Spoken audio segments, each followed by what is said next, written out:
Hello. If you are listening to this episode on the day of release, which is March 3rd, it is International Sex Worker Rights Day. This day began in 2001 in India when over 25,000 sex workers gathered for a festival. This was despite prohibitionist groups trying to stop the festival by putting pressure on the government to revoke their permit. The purpose of this day is to recognise sex worker rights as human rights, which of course we do every day here at Somebody You Love. Things that you can do to celebrate and contribute to the day include listening to the voices of sex workers, which you are doing right now, so congrats, you're already smashing it and doing better than most, and taking small steps to represent us when we're not around. When you hear others using stigmatized language, try to take a second and politely suggest that there could be a different way of phrasing things. Follow sex worker orgs like those that are listed in our show notes. Pay attention to their call-outs for help in decrim and anti-discrimination campaigns. And of course, the best thing you can do is send your favourite hooker some cash. Have you checked out the Somebody You Love Patreon yet? For just $3 a month, you can get every episode without ads and you get them a day early. For $6 a month, you get all of our bloopers and behind-the-scenes action. For $10 a month, you get monthly bonus episodes. And for $20 a month, you also get the bonus episodes as videos. You can cancel anytime, and when you sign up, you get access to everything that we've posted so far. We also have annual subscriptions where you save 10% and get 1 month free. Patreon.com/somebodyyoupod, as in podcast. You do have to type in the URL because Patreon hides 18 plus creators from the search, so you most likely won't be able to find us by searching. That's patreon.com/somebodyyoupod. Welcome to Somebody You Love, or the sale of two titties. I'm Jenna Love. And I'm Holly Hart. And we're experts in disappointing our parents, breaching community guidelines, and banging the people who vote against our rights. We would like to acknowledge the traditional caretakers of the land on which we live, work and record this show, the Ngunnawal, Darug and Gundungurra peoples. We pay our respects to the past and present traditional custodians and elders of these nations and the continuation of cultural, spiritual and educational practices of Aboriginal and Torres Strait Islander peoples. This land always was and always will be Aboriginal land. We're going to be talking about stigma today and how much it affects our lives and the choices that we make as sex workers. Now, stigma affects every single sex worker. It certainly has had negative impacts on both Holly and I, and presumably it will continue to do so until we die. But it's really important for us to be clear that our peers who sit at the intersections of other marginalised communities experience it double or triple-fold what we do. Sex workers who are trans, people of colour, migrant workers, people with visible disabilities, First Nations people, injecting drug users, people who are homeless, all have to navigate the same stigma that we talk about on this show, as well as also navigating the stigmas associated with those other groups that they identify with. Many times, well-meaning allies have said things to me like, oh, well, it's great that you do sex work. I mean, it's not like you're a druggie or anything, or something like, oh, well, at least you're not out on the streets. I know you're being safe and all this sort of stuff, which I know it's well-meaning, but it's not good enough. Like, that's just ain't it. We're not leaving anyone behind. If you want to support sex workers' rights, which obviously you should, and if you're listening to this, then I expect that you do, then you need to support all sex workers' rights. So some of the stigma that even Jenna and I, who are very privileged in the industry, but something that we still see and we hear talk about, some clients even mention to us, is the issue of showing face. There is this idea out there from a lot of clients, and I'm sure even people who are not in the industry, that people who don't show their face on their advertising is it's because they're ashamed of their work. They don't want to be recognised because they're embarrassed about it, and there are even guys who think it's just because they are unattractive workers, which is a really strange take. I don't think a lot of people think that. I think it's where I've seen that. Heard it. I've seen it in the dark depths of the web with the really. I've heard people say that to my face. Wow, really? I've heard them say that they they were surprised that they saw a worker who was face in, and they went, "Oh, she's actually really pretty." And I was like, "Yeah, I imagine so." And they went, "Yeah, well, just because she covers her face." And I'm like, "That's not what that means." Wouldn't that be a funny way to approach the industry? It would be to blur out your most, the bits that you're most self-conscious about. Yeah. I just have an ad of me and just like blur some body parts, and you go, "Oh, what's going on?" "Oh, I just don't like my belly, thanks." To be fair, I do that. That's what Facetune is for. Okay, true. But there's a difference between a light edit and a blur. And you just look at a picture of me and there's just like a blur under my chin. Like I've just like not snatched my face with an app, but just blurred it. Yeah, that would be a weird way of doing it, right? Just removed, like just a hole, like a green screen. Wear a green scarf and then just a head hovering. I think it is a really strange take, and I think if you give it any more than like 2 seconds of thought, you'll go, okay, well, it's most likely not because they are self-conscious of their image, because they could layer on about 7 different filters if that was really what it was about. There's no need for that in 2022, is there? There's really not. And look, makeup does wonders as well. So, but yeah, there is a lot of thought that people blur their faces or cover them, or however they wish to censor their identity. That it's because of shame, and that's not the case. I think it's because of other people's shame, not because of the shame of the worker. So to clarify the language we're using, to be face in means that your face is hidden to an extent. And some people will do that by covering their face with a piece of fabric or their hair, or blurring it really strongly. Some people might be sort of partially face in, where they just blur their eyes or their mouth, or they sort of show only one eye at a time or something like that. And Holly was sort of in that position for a long time, yeah? Yeah. I used to cut my head off from all pictures, and I still had someone I know message me because they recognised my boobs. An ex-partner was like, is this you? And I was like, fuck me. There's not even half a face in it. It was straight up neck to waist. Yeah. And he was like, that's her. So I know them titties. That says a lot, doesn't it? But then, I moved to the half face from nose down, showing that sort of thing. That's rough because you want to still get some of that you across, but still super recognisable. Didn't work. Yeah, and then face out means that your face is out there. It is shown. Something that I find really interesting is I come across a lot of people who try to tell me that there is no longer stigma against sex work, that nobody has a problem with it, that it's all cool. I've had multiple conversations with clients and a lot of friends that have just been like, oh, but it's fine. Like, it's 2022. Everyone's so chill. Everyone's doing OnlyFans, blah, blah, blah. And they're just wrong. And part of me is like, it's really like, there's an element of that that's really fucking lovely, because what that says to me is that they don't think there should be stigma, because they go, well, there's no reason. Surely no one has a problem with that. So I kind of appreciate that.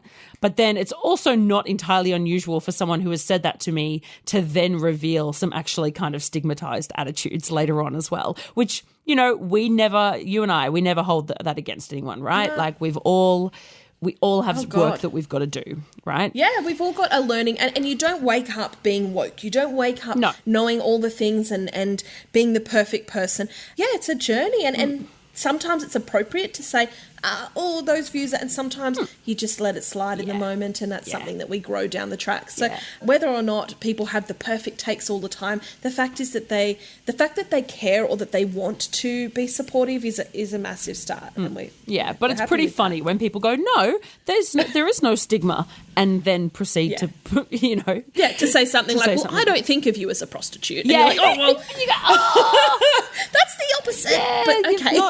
And they're just a little bit misguided. And I think a lot of, there are a lot of really small ways that stigma affects us, and ways that actually become discrimination. And there's also some really big, significant ones that are really, life impacting. So I guess law enforcement is a really big one. And obviously this is going to vary across the world. And Holly and I don't have much experience with this because we're lucky enough to live under, globally speaking, pretty fucking decent laws when it comes to sex work. Shit, yeah. But I think for me, and maybe I'm speaking out of turn here because I don't have the lived experience, but I think a lot of it is plausible deniability.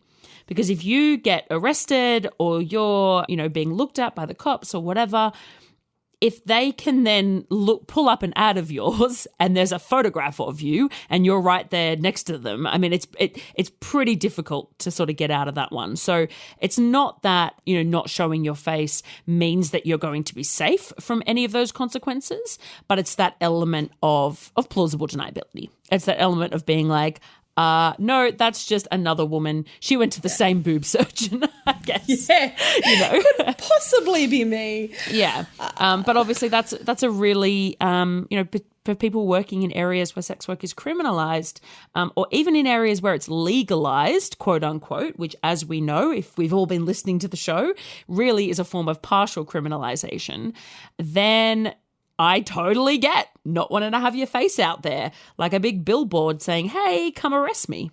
The other one which we've discussed, which is really really relevant to us, or to me particularly, I think, is family.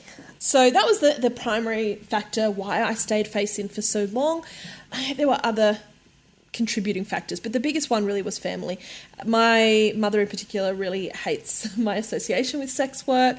And she's concerned that other family members will find out, or people that she knows. And if my face wasn't attached to it, there is that plausible deniability, I think, for her. But yeah, for me to stand by something I believe in, that was something I had to decide for myself. And I'm glad that I'm face out. But my mother's awareness of that is limited. So we've had the discussions and I get a bit of silent treatment whenever it sort of comes up. So not a good one. Because she is the height of maturity. Yeah, we deal with things really communicatively, There's a lot of openness from me and a lot Clearly. of stonewalling from her. Yeah. Really healthy. Ask me why I'm in therapy. But yeah, family can be a really big one. And my family situation is even pretty mild comparatively with other people. There are other people out there where they will be facing family violence. They could be facing financial abuse. They might be cut off, or they might be manipulated or pimped out, or who knows. There's so many things that can happen with people that are your partner or your parents or other family members, or blackmail. I don't know. Look, there are so many things that can happen to people. Well, it's really sad to say, but a lot of abusers are the people that are closest to somebody. 100%. And making yourself vulnerable in that way means that you can face a lot of violence and fear from your family. And even then, just being cut off socially or emotionally is really brutal for a lot of people, to know that they've got no one they can lean on, or that family is being cut off from them entirely is horrifying. I think especially for like second-generation migrants and stuff like that, because often their family and friends, like the circle, will be really based around their ethnicity, and particularly if they speak a language other than English, like they will tend to spend, as I would, if I went to live in France, I'd be hanging out with the other Aussies, Yeah. Well, obviously, I would try to diversify myself, but I think it's very logical that you would go towards like people with like histories, and those communities can be really tight and very gossipy, from what I hear. So gossipy, again, not my experience, but they're small little communities, and getting kind of booted out of that, I imagine, would be really significant. So the one that we've titled the episode after is the impact on international travel. And this is one that I find most people don't know about. And people are really surprised when I tell them that I effectively can never enter the United States of America, and probably a whole bunch of other countries too. But the reason I use the USA as an example is that is the country that we have the most evidence of doing that, and the country that's kind of the most open about it, I guess, most transparent, which is surprising because transparency is not always their strength. So basically, the USA, as I'm using that as the example, when you travel there, you need to sign a form that says you need to sign a form that says a whole bunch of things, but one of those is declaring that you have not engaged in in-person sex work in the last 10 years.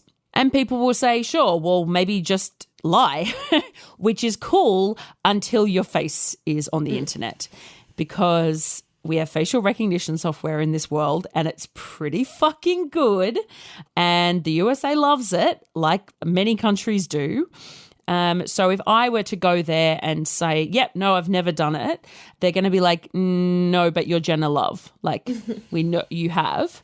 And given how much of me there is on the internet, like it's literally just not feasible for me to remove myself from it. And I've spoken to people about this, and they've said, oh, is it like a guarantee that you wouldn't get in? And no, it isn't. Because there's a lot of people going through the airport, depends who they pick up on, blah, blah, blah, depends who's working that day. But do I want to risk that flight and the money and all my plans and then me literally being treated like a criminal on US soil and then being put on the next plane back to Australia? Like, I'm not going to take the risk, basically. And yes, we know that this happens because there are I would say a large number, like it's not just a couple of people. There are a large number of sex workers, Australian sex workers, who have had that exact experience happen to them. They've been at the border, been turned away and put on the next plane home. And I think that is really awful. And as I said, so we don't know, there are other countries where that can happen as well, particularly if you get reported by somebody. When my husband and I went to Japan in 2019, I posted a photo on our flight on Twitter, and a number of people messaged me and told me to take it down because I think somewhere there was maybe a flight attendant in the background or something, so you could tell that we were flying Qantas. And with that information and the approximate time of day, like I didn't say when the flight left or anything, obviously, but with that information, somebody could go online and easily sort of narrow it down to maybe 1, 2, or 3 flights, contact the Japanese authorities and say, there's this criminal on board. Whether or not Japan would have then prevented me from having entry or not, I don't know. But the fact that I could potentially be pulled aside and interrogated, I mean, it's horrific. It's awful for doing entirely lawful activity. Like this is the thing. And we are talking about workers going overseas for holidays. And the thing is, again, when I say this, people go, oh, but blah, blah went to America. And yes, it can happen. Sex workers who are going to travel to America, like there are big threads on how to make it work. You've got to get rid of your work phone. You've got to take all your ads down. You can't mention dates anywhere. Like, it's all this sort of stuff. Like, it's a huge amount of work goes into it. You've got to make sure you have an itinerary for your holiday to prove that you are there for holidaying, not for working. But regardless, if you've been a sex worker in the last 10 years, you're not allowed into that country. And I need to clarify that it is in-person sex work that they have a problem with, because yes, porn stars fly around and that seems to be fine because America has those weird laws where they're like, yeah, go make money in porn, just not like, it is what it is. And this is where I remember being really naive to this when I first started in the industry. This was a misconception of mine. There you go. I said I didn't have many, but this was one. When I would see people with blurred faces that weren't like that heavily blurred necessarily or weren't disguising that much of themselves, I would be like, babe, what is the point? Like, your mother knows that photo is you. You know what a lot of times I'd be like, you're really not like disguising the way you look that much. But I've since learned that a lot of that is about trying to mitigate facial recognition software. So it's not about your family and friends potentially recognizing you for some people. A lot of people I know who are face in are completely out. Everyone in their lives know what they do. But it's the international travel factor. And that's not a factor for Holly because she's not leaving Canberra anytime soon. But yes, as discussed, I have agoraphobia and I am not planning to get it on a 14-hour flight anytime. No. But it would be nice to think that in the future, when I have overcome my phobias, that's something that I could do. And I would like to think I'll try. But I have to acknowledge that, like you said, it's not a process of apply, get denied, find out while you're sitting at home on the couch, and that's fine. Yeah. It is people getting on a plane, really excited about their holiday, spending all their money on it, taking all the time off, getting to the country after, a 14-hour flight, which is fucking exhausting, and then getting to the border and being locked in a tiny little room, often for hours and hours and hours and hours, and being interrogated. Their phone's gone through. You have to provide the password. They'll go through everything. They'll call people just drag you, like treat you horribly. You can see some of the stuff on the border sort of shows, but it's pretty brutal in the US. Like, Australia is really what's the word? Really chill compared to how America. Well, not with flora and fauna. No. If you're trying to bring fruit in, then we will bring our wrath down on you. Are you serious? No. Are you kidding? Yes. Have you not seen on those border shows? They go, oh, did you tick this? And they go, I don't know. And they go, oh, it's okay. We'll just give you a warning. And so this was the 10th time that Judy brought these fucking fruits over here. Are you serious? They always give them a warning. They're really intense about flora and fauna. But everything else, they're like drugs. That's okay. But not mangoes.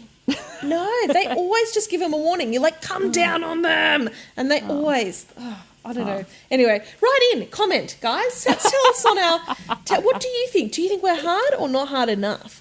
Anyway, so, but yeah, the US, from what I've heard, well, I suppose I don't know a lot of people who've been caught at the border in Australia and interrogated, aside from, well, I don't know him personally, but Novak Djokovic. But the US is really tough. I know that, that interrogation process is really dehumanizing, really upsetting, and then they chuck you on a flight back home, and it's pretty fucked up. So at your own expense as well. You need to pay for that flight, by the way. Yeah, the whole thing's pretty upsetting and doesn't really make sense, because in the last 10 years, and like you said, it's for a holiday. It's very obvious you're going on a holiday, but it doesn't matter. The law is, the rules are the rules, and they don't care about the nuances involved. So that's pretty sad. Obviously, future careers is a big one. I can't imagine so many perspectives of sex work in a future career. So say you're a hirer, you're employing someone, and you give someone the job, they seem like they're really suitable, and then you get like a tip-off. Someone calls and they send you links or photos of somebody that are obscene. I've heard of this sort of stuff happening, and I can't imagine. I've heard it happening quite a lot. Yeah, it's not this uncommon. Is not. Yeah, absolutely. It must be, for that employer, incredibly confronting, and it's none of their business. But yeah, I mean, the fact that people feel the need to contact someone's employer and out them is disgusting. So horrible. And and then on the flip side, being the worker who, for whatever reason, is in this civilian world and getting this civilian job, this may have been their long-term goal. They might have done all this study to get into this job, or whatever, and sex work might have been something they've done on the side, or there could be so many reasons why they've done sex work and now they're doing this civilian role, and then to be pulled in for a meeting and essentially humiliated and treated like you said before, like a criminal for something that is a perfectly legal line of work. And not just that they know it, but often that they've seen it. They've seen these really vulnerable or, sexual pictures of you that weren't for their consumption. No. And that's just so degrading. It's really unfair, and it's horrible that people can treat you in a different way for sex. Everyone's doing it, and if they're not doing it, they want to do it, and if they're not, they're thinking about it. Like it doesn't have to be. I feel like it's just so crazy. Why am I ranting about it? I'm preaching to the choir. You guys know, but it's a big risk. It's a big risk. So having your face out there means, and this is something that my mum said to me years ago, like, what if you want to go back? And I was like, mate, I'm not going back to the real world. I'm happy. This is where I am. And if I am, if I do decide to take up another job, it will be self-employed. Yeah. I have no interest in putting myself in that position anyway. But there are a lot of workers who their goal is to, and current careers as well. I mean, there's a lot of workers who sex work is not their full-time job and they don't want it to be. I've got a friend who works in banking. So she does a 9 to 5 and she only takes bookings sort of Friday, Saturday night. Sometimes she'll do a Sunday booking. And for her, that's because that's her extra money. That's, how many people in this world have multiple jobs like that? It's very common these days. But she is terrified of her work finding out because the banking, as we'll go on to talk about, the banking industry just doesn't love sex workers. So it can be also their current jobs. And you and I both have many, many stories of peers that we've heard of being outed to their employers and losing their full-time employment, which, I could rant with you. I don't understand why any human being would want to call up someone's employer and put them out of a job. I don't know why you would want to do that to someone. It's fucking awful, but it happens. And there are a few lines of work which, and I'm probably going to get the terminology wrong, but there are a few lines of work where it's like they think it's a moral issue if Yes. you've been a sex worker, or if it's in some sort of academia or in some sort of social work or things like that. Including the police, firefighters, all of those sorts of areas have a moral clause where it doesn't say you can't have done sex work, but it says anything, it's kind of left up to the commissioner or whatever, their moral judgment, which is like, oh, well, that's scary.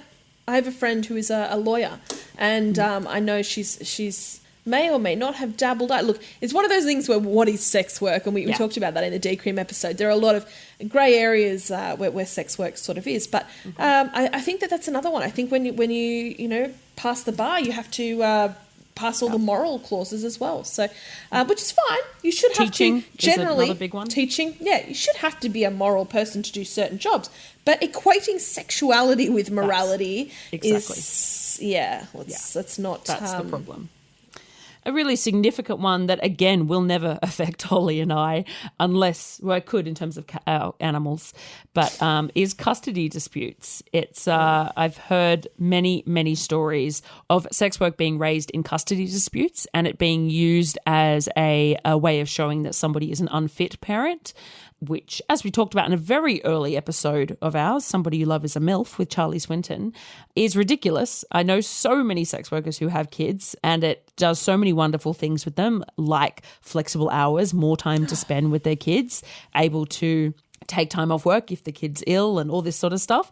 Like, it, more sort of disposable income potentially to buy the kids nice things and all that shit. So the idea that it makes somebody an unfit parent, sex work on its own, is pretty ridiculous and based entirely in moral panic. But it is something that happens a lot and it can be used successfully. So I know of a lot of both single parents and parents in relationships who don't want their face out there because they know that alone could lead to their kids being taken from them. And that's fucking horrifying. Even the school situation, even having to do parent-teacher role, interviews or getting involved with things at the school and people recognising and gossiping and then your child being uncomfortable and, depending on the age of the child, then them being told, like all of that stuff is just such a head fuck. And I suppose it's a really strong reason why a lot of people with children really want that privacy. And it shouldn't be, they're not ashamed. It shouldn't be about shame, but the knowledge that other people will judge their ability to be a decent parent on that. And the impact that's going to have on their kids. Yeah. Housing. That's another big one. That's something that definitely was relevant to me up until very recently. Well, it still continues. I was a renter for the past few years and I was constantly, I lied to my landlord the entire time that I lived there out of necessity, not out of shame. I always had my cover story job and I would never have told him what I did because, you're very vulnerable when you're a renter. And in a heartbeat, he could have said, well, I don't want that happening in my house. Out you go. And I would have had a few weeks to get somewhere else to live, which is hard as a sex worker. And it's even harder when you're a sex worker with a bunch of animals. So that's a really big fear. And it was a big concern of mine when I was face in. Like I said, my family situation was the first concern, but secondly was the concern that my landlord might, or that I might face housing instability because of that. So now I am a homeowner, and that's not something I have to stress about. It's my house, and I don't have to be afraid that somebody will tell my landlord because I am the landlord. But we do still have neighbours and they can complain to certain places. So there is still a concern there. And I've had the same as you. I mean, I was terrified for years because I was renting and I felt a huge sense of relief owning a place. But even to the people who were selling the house that we bought, I had a whole cover story because I didn't think they would sell the house to a hooker. And I still don't think that they would have. They were boomers and I just don't think they would have. And so, I had this whole story and then they were really into the story and they kept asking about it. It was a whole fucking thing. And we were like, oh God, what have we done? But anyway, we got the house, so that was good. But Holly, you and I both have a friend at the moment who was just evicted and given only 2 weeks notice, I think, or less even, a really short amount of time. Yeah. We don't know that it's because of sex work. I believe that she is going to fight it because they sort of didn't give a reason. But that's often what we find with sex work stigma, is that you just don't get given reasons. I think that's the case with a lot of stigma. You know, that's the thing with anti-discrimination protections. It protects you from somebody outright saying, we're doing this to you because of, but it doesn't stop them from doing it and making up some other excuse. Discrimination still exists under anti-discrimination laws. It's just not explicit. Yeah, exactly. Yeah. So, she's going through that at the moment, which is awful. And we've heard of that story with lots of sex workers, and it's you and I both. Like, I think for me, that's the last place that I still lie is when it comes to housing, and how that relates to being face out for me is that, you know, if all it takes is a neighbor recognizing me and being like, isn't that blah, blah, and then they go look up Jenna Love, they go, yeah, I'm sure it was her, and then they can start making my life really difficult. So even though what I'm doing is lawful in terms of neighbors and local councils, there's a bit more grey area there. So it's still a concern. I met my neighbour the other day, and we talked about this. I was really worried about what I was going to, I sort of put it off. I thought I wanted to meet and have a chat, but I was a little bit concerned of what the story was I was going to tell her. And I don't like lying. I think anyone that knows me knows I'm just so forward, and I feel yuck when I lie, but I also can't meet your neighbour and be like, by the way, I'm a whore. So, I sort of had a bit of a cover story, and then I let little other bits of my personality come through and sort of testing waters. And it becomes this whole process. And that's something a lot of sex workers go through when we meet people in general. But, I have not disclosed my work to her yet. I don't know if I will. I don't know when the time will come. But being face out means that if she sees something somewhere, that's it. Like, there's no plausible deniability for me there. So these are approaches. And like you said, I don't know if there's anything formal that she could really do, but she could certainly make my life more uncomfortable. And this is something that sex workers fear. So I don't think I've told you this yet, Holly, but we caught up with an old friend the other day, and he was like, where are you guys living now? And we were like, oh, yeah, we bought a place. He was like, that's right. Where is it? And then he was like, oh, my mates bought a place really close to that like 2 weeks ago. And I was like, oh, the Blue House? Because that's in front of my office, and I watched people move into it 2 weeks ago. Wow. And he was like, so wait, close. What number are you? Yeah, the same street. What number are you? And we looked at the map, and he was like, oh, like literally across the road. I was like, yes, I literally sat there and watched them move in. And after we had that, wow, how insane is that? My next thought was, hey, can you please not tell them I'm a hooker? And that kills me. I fucking hate that. I want everyone to know. But these people just moved in. They got 2 kids, young kids. And I don't know. People think I'm going to strip in their lawns. I don't know what it is, but people are afraid of, children being around sex workers. And I thought, we had this little chat, and he was like, yeah, she's a doctor and he's a landscaper, whatever. I don't remember what their jobs were, but that's often the first thing you say about someone. And I thought, is he going to go back and have this conversation with them and be like, oh yeah, Mr. Love does this, and well, Mrs. Love, she's a hooker. And I just was like, please don't tell them. And it just, I don't know. I just feel really sad about that. I hate that. Yeah, but I agree. Yeah. That's really rough. And asking a friend to lie is also shit. A big one that we have talked about on the show before is getting recognised in public. I know a handful of face-in sex workers who their main reason for not showing their face is that they don't want to deal with that. And yeah, it fucking sucks. It's a whole thing.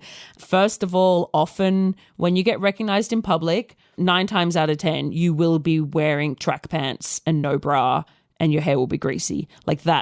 That's how you get recognised. You never get recognised when you're dressed up and looking fine. That doesn't happen. Yes, exactly. And I'm in potato mode most of the time in my life. Well, I'm potato. Yeah.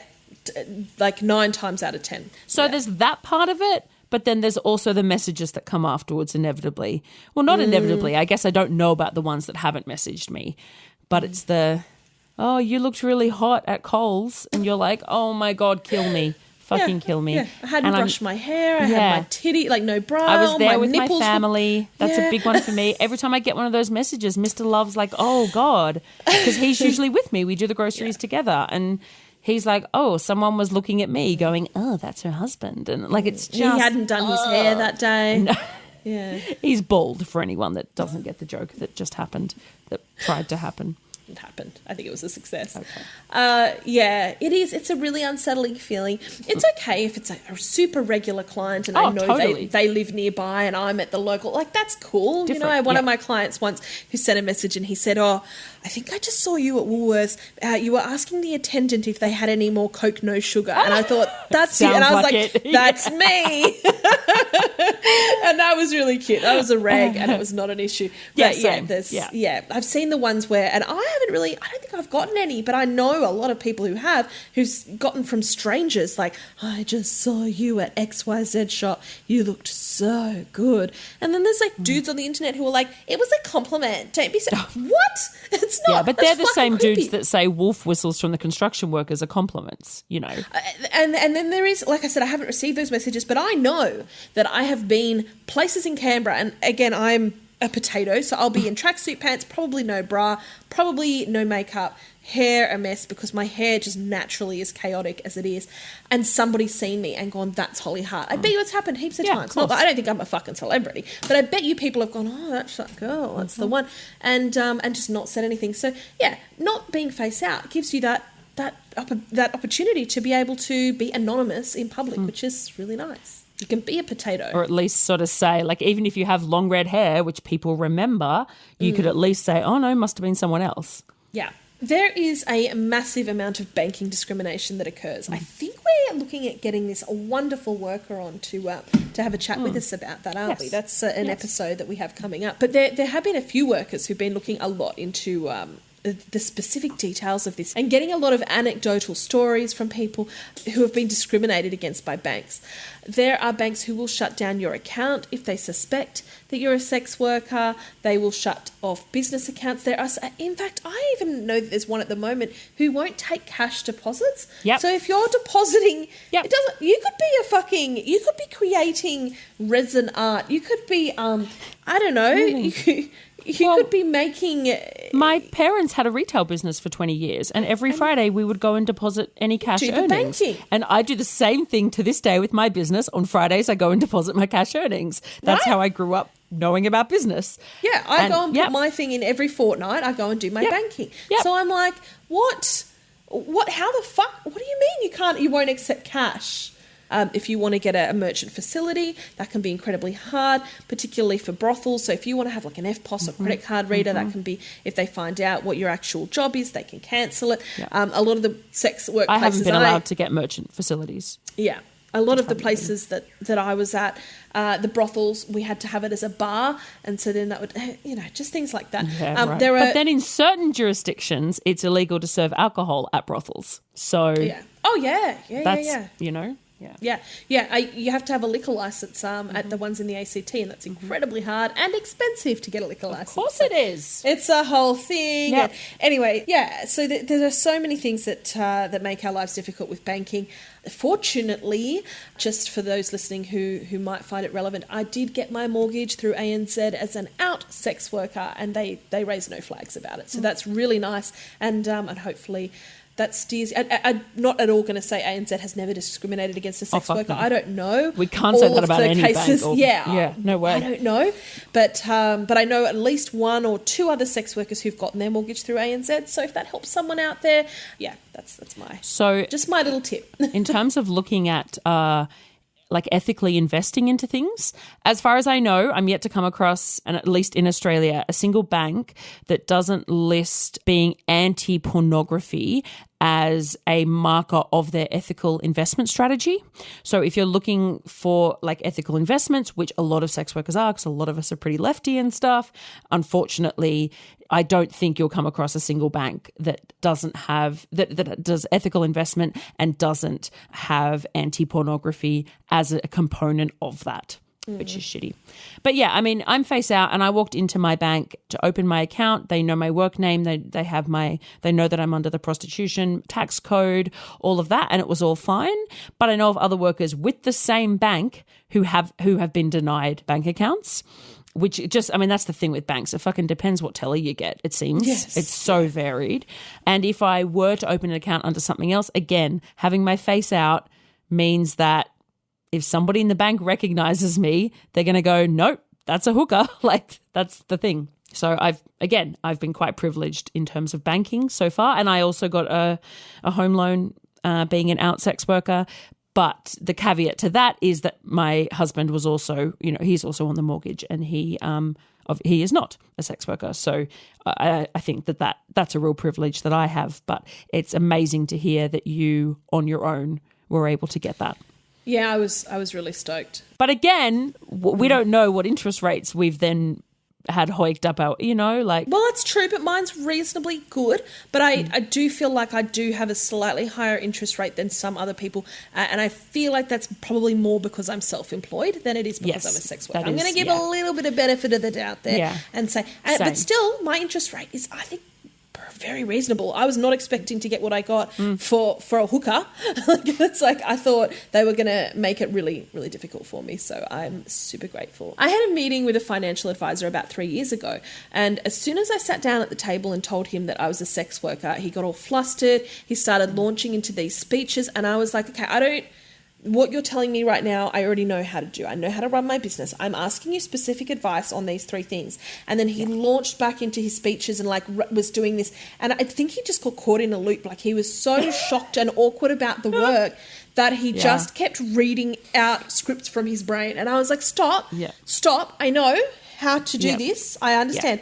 I have some questions here. And I got frustrated and I started to get really, and I said, I need to ask you this. And he was like, okay, we'll go. And he just sat there quiet. And I was like, do you know what? This is not working out. No. I think I'm going to leave. And I just grabbed my stuff and left. I found another wonderful financial advisor who didn't bat an eyelid. He just was like, okay, no worries. Yeah. And looked into everything for me. So it's, I've had a few of those where they just get flustered and they're embarrassed and they don't know how to speak to you. And then after like half an hour, if you stick with them, after half an hour, then the questions come out. Then they start going, yeah, right. So where do you meet your client? Then and you're like, oh, okay, so you've processed it now, and it just, it's an ordeal. It's like, buddy, I'm not trying to have sex with you. I'm trying to ask you where I should invest my money. Like, I'm not spread legging my. I'm not showing you my pussy right now. Like, it's fine. Yeah, I'm rubbing my nipples while I ask you about GST. I don't. Yeah. And sorry to alarm you, but probably a lot of your clients have sex. Yeah, crazy. So the TLDR, or the TLDL, I guess, too long didn't listen, all of that is that I think we both acknowledge that there is a privilege in being able to go face out, and we're both really happy that we are, but it can also be a big burden. There's a lot of really serious things to think about. And if a sex worker has made the decision not to show their face, fucking respect that. Don't ask to see their face. Yeah. Simple as that. It's the most bizarre thing when a sex worker has obviously gone to efforts to not show their face and somebody texts them and says, can you send me a pic of your face? And it's like, that's defeating the whole purpose. Do you miss the free and affordable ads and social networks without all of the anti-sex rhetoric? Assembly4 is a team of sex workers and technologists from Melbourne, Australia, aiming to bring back free and fair advertising and social spaces to the sex working community. Stepping away from the clunky design of traditional platforms, their 2 products, Tryst.link and Switter.at, are refreshing and well-needed changes in both presentation and mission. And both are free to join and open to all. You can find both of our profiles on Tryst, and I love how it is so clearly designed by sex workers. Yep, and I love how straightforward and easy it is to use and how much they clearly support the sex working community. And also how responsive they are when it comes to feedback and customer service. Check out their website assembly4.com for the word, not the number, for more info.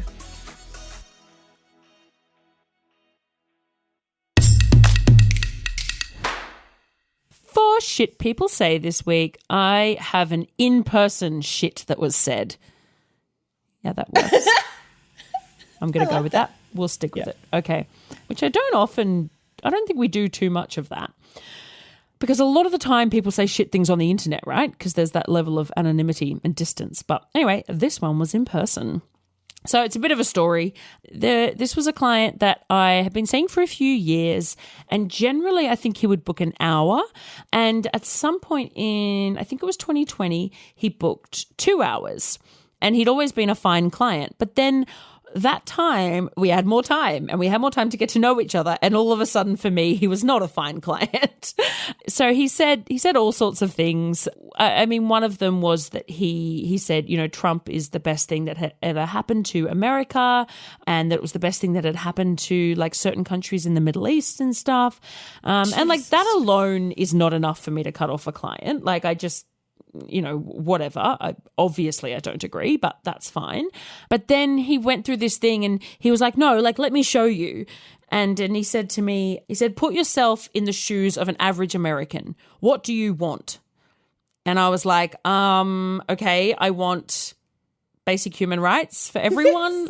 Because that is what I kind of want. If I think about what I want in the world, that's what I want. And he said, no, you're an average US citizen. And I said, yeah, I guess I'd want my friends to be, healthy and happy and safe. And he was like, no, you are a man with a family, with a wife and kids. And I was like, oh, sorry. So now the average US citizen is a man. Okay. Sorry, I forgot that was the average gender. And having a wife and kids is the average way of having a family. And he said to me, what you want is job security. And I was like, okay, radio, I'll go along with this analogy. And it was just the way that he was being so incredibly patronizing and trying to explain to me why Trump is so great, because he serves the average American. And look, there was a lot more to it, but this was a couple of years ago, and I felt really gross by the end of it, and it felt really, oh, that's right. At one point he said, oh, I know it's not the popular opinion, but it's my view. And I said, oh, well, look, I mean, it was popular enough for him to become elected. So I would argue that at one point, taking the Electoral College into consideration, it was somewhat of a popular opinion. And I said, but, it certainly wouldn't say it's popular among sex workers, and it's maybe not the most popular topic to bring up with a sex worker. Yes. And he was like, oh, why? Why does your job have to be political? Why do you always have to make it about politics? And I said, because it is, babe. Like, our job is political. It is highly politicized. We're not doing that. But it is the case. And so we have to react to that, because if we don't, then we just get screwed over, and we have to fight for that. And I said, so, a lot of sex workers you'll find are pretty lefty. And he said, oh, no, there's plenty of right wings. And I was, okay, sure, cool. But all of the ones I've come across haven't been. And you will find that I would say generally the trend is towards being a little bit more lefty, a little bit more human rights oriented, more feminist and all that sort of thing. So anyway, then he wanted to have sex, and I just felt really gross, because he was mansplaining to me, and I think that the way he was explaining it all to me felt like he didn't think for a second that I would have had any views on these things. Like, he was just telling me, he was explaining his views to me as though I'd never thought about any of these issues. And that felt really gross. It felt really paternalistic. I felt really spoken down to. And then for him to want to have sex with me, I just felt yuck. Yeah. So as he left, I went, cool, I'm never seeing him again. He really fucked it up by booking 2 hours this time, because I got to know him, and I won't be doing that again. Yep. Come to a month or so ago, and he tries to rebook. Now, it had been 18 months or maybe 2 years. And as I find, this is what happens. Had he tried to book a month after that, I would have been like, no, sorry, I'm not seeing you again. And that would have been the end of it. But because time had passed, I was like, oh, it's not that bad. It'll be fine. Honestly, and this sounds callous to say on the show, but I went, I'll take his money. Fuck it. I don't care. He's only booked in for an hour. I'll just do it. And what I found really, really interesting was in the booking, he didn't bring up much of that stuff. But towards the end, he started asking me all these questions about a friend of mine who is a peer in the industry. And he was asking like really quite invasive questions about her, asking if she's ill or if she's not well or what's going on in her personal life. And I don't know her that well. I was like, look, I haven't spoken to her for a few weeks. I don't know. And obviously, if I did know, I wouldn't be sharing that kind of personal information anyway. And he was just, and it was really strange. And I sort of was like, why are you talking about her so much? And then he said, I have to admit to you that I used to be a client of hers. And I was like, oh, okay, that's not something you need to admit. That's fine. We have a lot of client crossover. Yeah. And then he revealed that she had stopped seeing him. She had sent him I'm sorry, I can't see you anymore message, like the one I would have sent 18 months earlier. And I said, oh, right, okay. And he said, that's why I'm asking if she's sick or something. And I said, oh, look. Sick of you. Well, yes. I said, oh, look, well, there's so many reasons why that might happen. And he said, yeah, well, she gave me this silly story about it being because of my views on marriage equality. Or I think he said my views on gay marriage. Now, I know for a fact that this worker is really fucking queer, as are a lot of sex workers. Mm-hmm. Like, we're a pretty gay bunch of people. And it's always amusing to me that people always see us as straight, cisgendered women. But anyway, that aside, this worker I know has been in a long-term relationship, is a woman, has been in a long-term relationship with a woman. Actually, maybe they identify as non-binary, actually. I should check that. Note to self. Yeah. When outside of the industry. And I believe are now in a relationship with somebody who is trans. And obviously I can assume that this client does not believe in gay marriage or whatever you call that. I believe you call it being a fucking massive bigot. But anyway, he phrases it slightly differently to me. And I was like, yeah, well, that's a pretty like inflammatory opinion, and it can be really difficult to, and I was totally talking from myself here, going, it can be really difficult to be that intimate with somebody when you know that their views are so different. And he said, why does it matter? We're just having sex. I said, well, when those views are things that are really important to you, he said, he kept saying, I'm just old fashioned. I know I'm just old fashioned. I know my views are different. And I said, well, that's cool, but I think it's really reasonable. Like, I don't think that was a silly excuse. She was probably deeply hurt by you having that view. And then he started justifying it and saying, no, I just don't, I think gay is fine. I just don't think they should get married. And I was like, I don't fucking care, because I'm definitely never fucking seeing you again now. And I just thought it was amusing. He couldn't believe. He was like, no, there must be another reason. She must be sick. It can't be that I'm a fucking bullshit bigot. And I was like, no, it actually is that. Like, actually, you're incredibly offensive and deeply hurtful with what you're saying. Like, we don't want to have sex with you, and it doesn't matter how much you pay us. We still don't want to have sex with you. And it blew my mind that he couldn't accept that and thought that something had to be wrong with her. That's the kicker. I think that a lot of the clients that I've cut off seem to have a really hard time understanding that it's because they've done something weird. Or that, they're like, let me just explain it. Let me just, let me just You don't understand. You don't. And I'm like, okay, there's a certain amount of don't understand, because I might say things now and then that, you think, sure, or that you don't understand, or that, there's miscommunication. And then there's just being a weird dude. And you have to do a lot of being a weird dude where we go, do you know what? This is just not even worth it. And I find you so misaligned with my values that I don't even want to see you anymore. So it's really sad, I think, we have to really harp on that point, because we see a lot of, like, weird is fine. Yeah. Don't worry if you're a weirdo, because we're weirdos too. That's not, but it really, sometimes people, really do come out with things that do deeply hurt you, or that really just show you that you just go, we're not on the same planet. Like, yeah. Exactly. And when they just keep, by the time you make that decision to go, you know what, this isn't working, it's usually been a series of things. 100%. So it's not like, oh, you misunderstood one message, or you misunderstood what I said with this. It's like, no, you have been eroding at this relationship for a long time. Yeah. And I don't think there's any sense. You've been on such thin ice. Yeah. But obviously, unlike a relationship that's not transactional, we're not going to show that, are we? So it seems like a sudden thing to them, but it usually isn't. Yeah, I'm not your wife. I'm not your girlfriend. No. I'm not going to, That's not my job. if as humans, I'll communicate. And if you say something and I go, oh, well, I don't know if I agree there, and we can have a chat. But I'm also not going to go, and if I whinge at you at every single thing you say, then, yeah. But I think for people, I just want to... Well, I didn't tell this guy what I thought about his views on gay marriage. I told him that it probably wasn't super sensible to tell sex workers about that, but I didn't tell him how I really felt. Yeah. I think I just also want to say, for those listening who are sitting and they're going, oh my God, have I said, stop it, because there's some of you who listen and they go, oh my God, am I that guy? You're not that guy.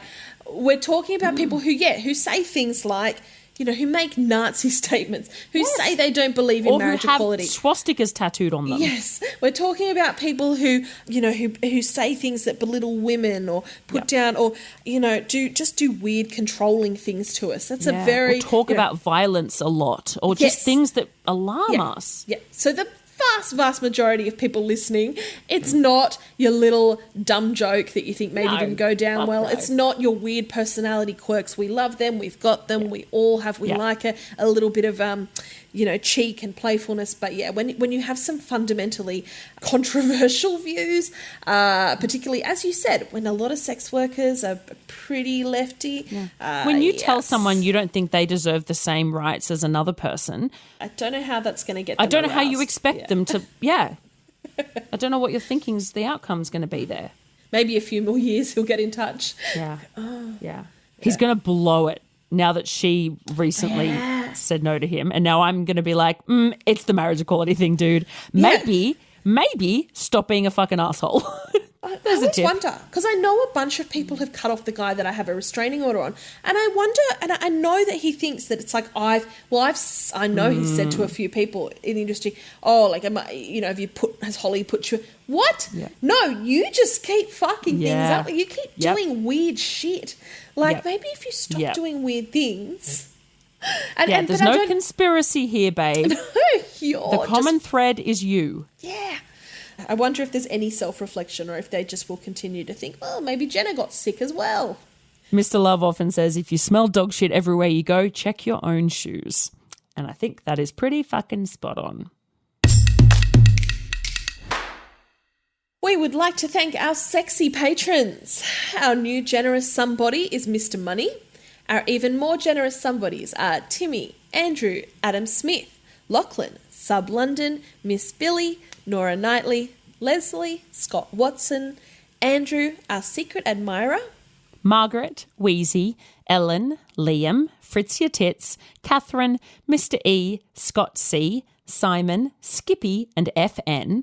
And our extremely generous somebodies are Aaron, Andrew, Pete, Amanda Valentina, Sienna Saint, Brino, Adam Moore, Nick, Wombat, B and J, and Theodore Betts the First Esquire. Thanks so much for listening today and for listening every week. We super appreciate it. It's awesome. Thank you. Give your love to all workers, whether they're face in or face out, and don't discriminate against us. Any of us, please. Yeah, done. Cool. Please look out for us on Twitter, Instagram, Facebook, and Patreon. Our name everywhere is Somebody You Pod, as in podcast. Our Patreon starts at just $3 a month, and you can get all of our episodes ad-free and a day early, plus bonus episodes, behind-the-scenes action, bloopers, and more. Thank you for taking the time to listen to the voices of sex workers. And remember, somebody you love might just be a sex worker.